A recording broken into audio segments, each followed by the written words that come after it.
you need to get rescued? Well, I need your rescuing because this movie isn't very good. Okay, this movie isn't awful, but it's nothing spectacular. The last Disney film in the 1970s is possibly one of the most blandest and forgettable films in their entire library. I'm actually in shock this got an actual theatrical sequel. Why did this movie get one? Now I get it, there's a bunch of books in this franchise known as The Rescuers, which is a modest success by Marjorie Sharp here, but the movies don't have a lot to do with the books themselves, and then there's mice, and they do stuff, but yeah, this movie really has nothing to do with the books. Well, it does, but not wholeheartedly. Even the Disney Wiki has nothing interesting to say about it, other than, it did stuff, and yeah, it's the first one. What do you mean? This is bland as hell. What do you mean the first film will be hard? Did you not see Robin Hood? The thing was great. So I gotta describe the plot of this thing, because I don't think anyone's even seen this movie other than me. So it's about these mice who do good deeds for people, for some reason. I'm actually not sure why mice are doing this. And there's delegates from all different types of countries of the world, Countries like Turkey, or now Turkey, Pakistan, Germany, Africa. Yeah, not a country in Africa, not if I can't even think of a country to say right now. Not like Congo, the Democratic Republic of the Congo, the Republic of the Congo, Kenya, Zimbabwe. No, just Africa. This giant landmass. This one mouse represents that whole entire continent. I guess that one mouse represents Arabia, just Arabia by itself, but I'm guessing that mostly refers to just Saudi Arabia. You didn't feel like writing down Saudi Arabia, you didn't have space. So maybe this one mouse represents just South Africa. But for all I know, they probably just meant just Africa in general. They even have a song about their Rescue Aid Society. So what do these mice do? Why, the mice help grown humans, because that makes sense. So there's this letter they find in order for them. It's not even made for them. It's for the police or something. And so instead of getting this note to authorities, they just do it themselves, which is time consuming, and someone could have easily died. So I don't know why. Nothing would explain why they didn't give it to a police officer or something like that. I mean, not them by themselves, but bring that note to them. Oh, this is too much for us to handle. We'll help the better authorities handle it. Now, I know what you might be thinking, well, this movie might be about, how the mice, they're small, they can get a lot done. Well, they don't do anything. In fact, oddly enough, the main characters of the film are actually filler to the main story. Yeah, I'm not even joking. Even this dumb little girl, who I'll get to later, even says how stupid they are, and she's stupid as hell. Which brings us to what they're even saving for. So there's this dumb little girl who has the worst voice actress in a single Disney film. But whoever adopts me, I adopt Teddy. For some reason, they cast someone who can't even enunciate correctly. This would be like casting me in one of these movies when I was a kid. So instead of giving this character any personality, they're like, well, isn't she cute? Well, you gotta give a character personality. You should know this, Disney. You've been doing this by now. But this character's like, I'm adorable. Don't you like me? I was like, no, you're fucking annoying. There is so many problems with this one film. I'm like, God, it's gonna take forever. Let's get into all the other problems. For one, the intro is just a bunch of still images. For some reason. I don't really understand it. This would have been more interesting and powerful if it wasn't just still images. What happened? The budget get cut out? What's going on here? It's jarring because we start off with a little bit of animation, then just goes to still frames. The animation is just okay. I'm not too big a fan of it, to be honest. The backgrounds are pretty good to look at.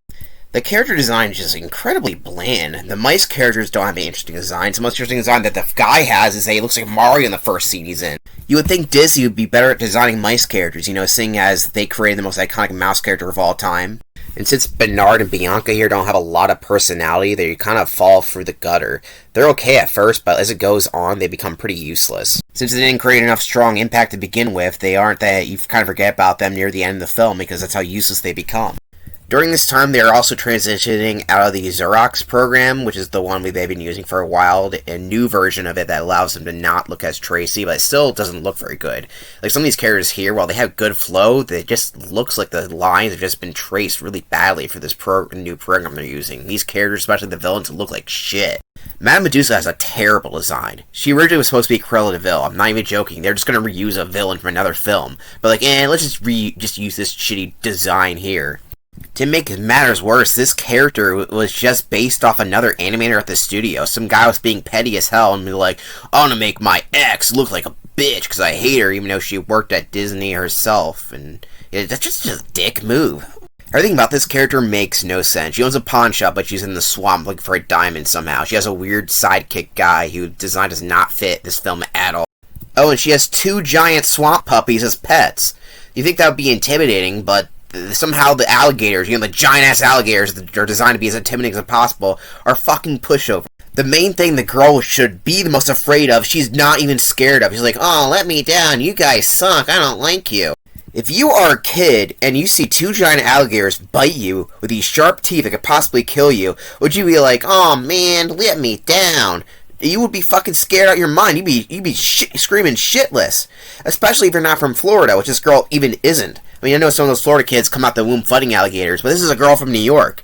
So what the fuck's this girl acting like the alligators are no big deal? These things should be fucking scary. These should be the main antagonists of the film.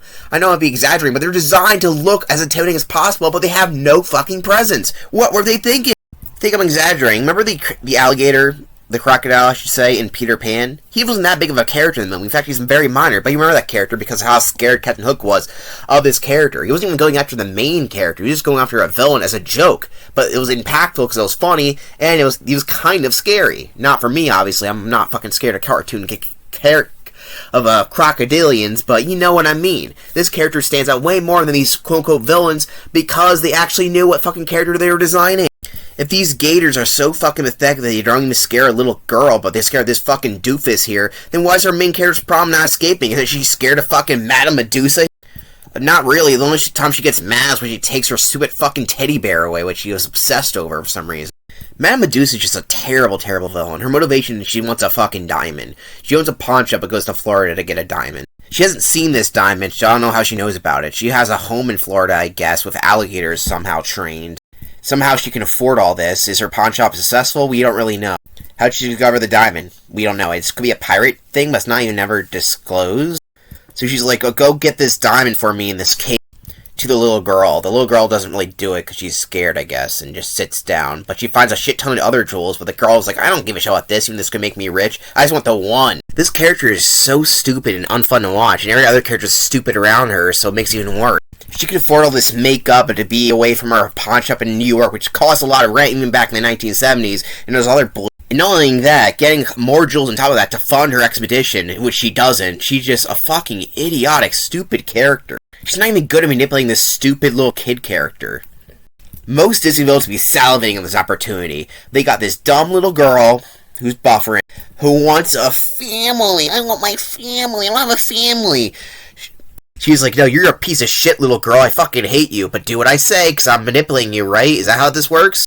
Now, in all of this, you notice that the rescuers have very, very little to do with the actual main plot of the story, which is kind of a big problem. So at the beginning of the film, we get this nice little mouse adventure that's kind of a mystery, which it works for what it is. It's always fun to see the world from the point of view of someone that's very small, and the beginning of the movie isn't the best part of the movie because of even though these aren't the most interesting characters in the world, it is interesting to see them try to discover this mystery, but like in 25 minutes in, the mystery is already discovered, we already know who the main villain is, and that's the end of it. And there's a fun scene of an albatross who kind of sucks at flying. These scenes at the beginning are fun, but that's around a third of the movie I think is just decent, but nothing too spectacular here, just okay. Because once we get to the Everglades, it's all boring plot, nonsensical ideology, and I don't know what I'm talking about now, ideology, that's not what this movie's about. So then some hicks come, I guess, they were introduced for like a minute, they are like, yeah, we're gonna help, and the climax lasts like 5 minutes, or actually 5 seconds, and I guess Medusa's gonna get eaten by her crocodilian kids, I guess, because they don't like her now. Like, why are they want to eat her now? I don't get it. Oh, and I guess the girl got adopted. Wow. What a happy ending. I don't care about her. Sorry, everybody, if you like this movie. I actually don't know anybody, not that I know a lot of people, but online I haven't heard anybody like saying, yeah, it's one of my favorites. But if you do like it, I guess you have nostalgia for it, but I don't have nostalgia for this movie, and I don't care for it. The Rescuers is a film with very little charm and kind of mediocre and just mostly just forgettable. It's in the same tier as Aristocats. Shockingly, despite this film not being talked about, like, really at all, especially not being referenced in Disney media that much, like, at all, other than one theatrical sequel, this film actually did pretty well for its time when it came out. So it was a success, and I guess that's good of the Disney studio, they get to make more films, but it's weird that this was the one that made money. If you told me a list of Disney films that were bombs, this is one I would have put on the list, to be honest. Like, I'm actually kind of shocked that it actually ended up being a big success. Not a big, like, giant one, but enough to make a lot of its money back. It's just kind of shocking for how mediocre this film is. I also gotta mention the fact that someone put the most interesting thing about this film that people actually talked about was the fact that during one frame in the movie, not really one frame, it's actually like 2 frames, but in one of the windows, there's just a woman's like boob just flat out there, a realistic woman. Like, there's a whole story behind it. There's a whole video about it, so I recommend watching that instead of my video.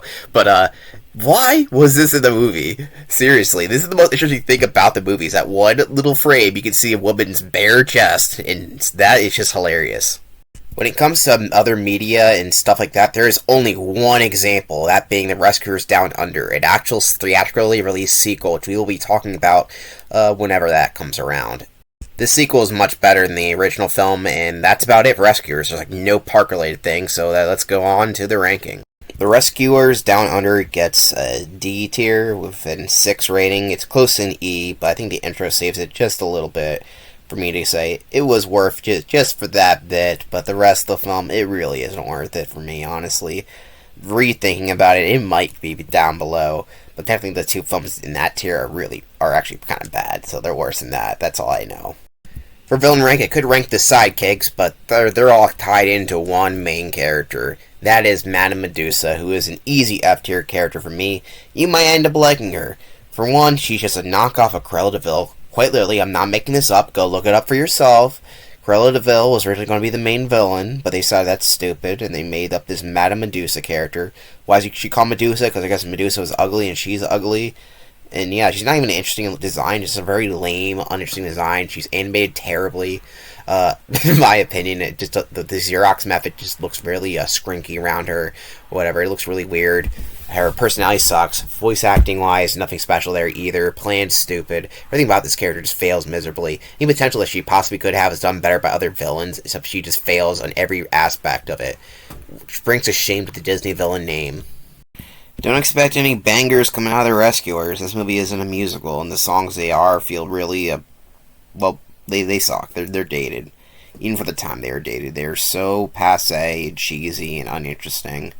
So I don't even have a lot to say. There's 2 in E tier there. Go look for them. Tomorrow's another day, and someone's waiting for you. Bleh. That's all I can say about them.